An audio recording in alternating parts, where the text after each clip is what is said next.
anything sneaky. So we had plays back in the day against Cleveland. We won a game. Against New York, we won a game at the buzzer. This little misdirection plays where you think your guy's going one way, he goes another, and he gets an easy shot. Pop is signaling from the sideline. Watch for the lob. Jason Williams there it is right there. For the game. Count it.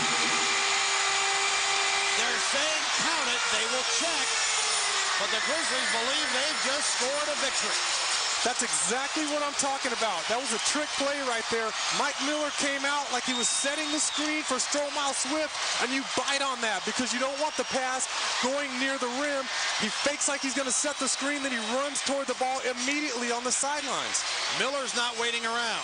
No, he's wide open because he sets a fake screen, but that's no good.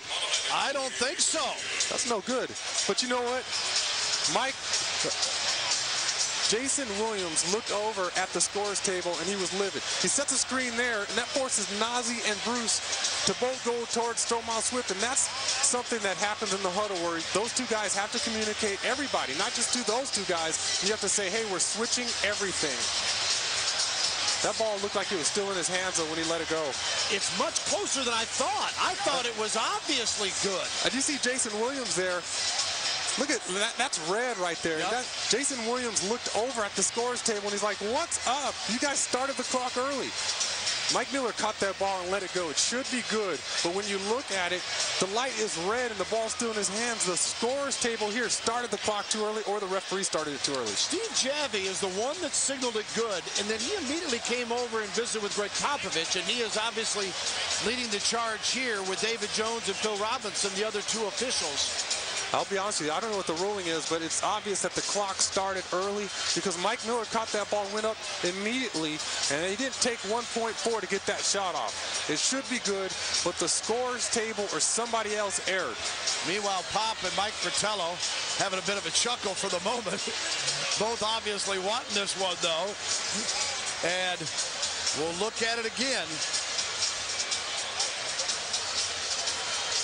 I wonder how, well, I don't have the idea what they're going to do here. There's 1.4 seconds left, and this started. The clock has clearly started without Mike Miller catching the basketball. Started before Williams ever threw it in bounds. Oh, the headlines the next day read, shot no good. And in the bottom it says, by the way, there's a new clock starter, clock management at the scores table. You cannot start the clock before your player catches the ball in your home arena. You're supposed to let that clock run out. You're supposed to not touch that clock button until your guy gets the shot off. Do the officials not have any remote control capability Sure they to do. start that clock? Well, I believe all three officials do, and the scores table. So it could be on one of those guys right there. That somebody may have flipped the switch too soon. Well, someone did, obviously. Yeah. I feel for these three guys out there because right now they have a decision to make. Here's a look again. They haven't even come over to look at it yet. Yeah. So it's got to be that discussion. Yeah. Clearly did not. Clearly, with 1.4 seconds left, he got the shot off in plenty of time. I mean, this isn't Derek Fisher here we're talking about. We're not talking about that same 0.4 situation. This is 1.4. You have time to catch that ball square and shoot with 1.4 seconds left.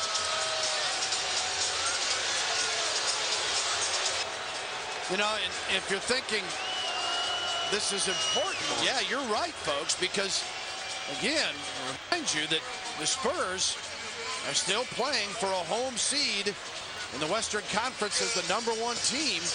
They need a win tonight and a win against Minnesota and a pair of Phoenix losses, and the Spurs would be the top seeds. So, and Mike Fratello, as he's talking to Tim Duncan and Greg Popovich, everybody here waiting, and as Sean has emphasized a number of times, I don't think it's any secret that Memphis, certainly they want to win, but they do not want to play the Spurs. I think it is a pretty good consensus. They feel they have a much better opportunity in the playoffs to go against Phoenix, as talented as Phoenix is, than they do against San Antonio. All the players are coming over asking what's going on. I said, well, basically somebody over there is getting fired. Yeah, somebody's losing his job tonight, and we just don't know who. And they better not identify who made the mistake before this crowd gets out of here tonight, or that person may lose more than their job. Oh, they're going to be unhappy here, especially if it has implications as far as the seating.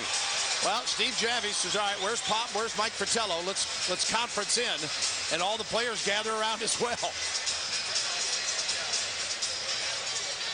See, I don't know if the referees have the authority to reverse that call, shot clock error or not. Mike Miller had the ball in his hands. Well, they're celebrating. The Memphis players eavesdropping have indicated that they're getting a win, that it's going to count. But they obviously have not signaled officially.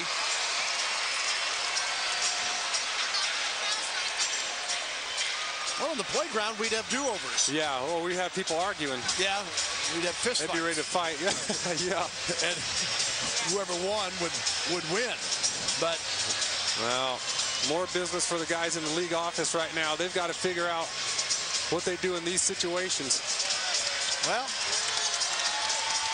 it is good. It is a 2, and it is good. And the Grizzlies win it 94-92. Well, you can clearly see at the top of your screen that the clock is moving before Mike Miller catches the basketball.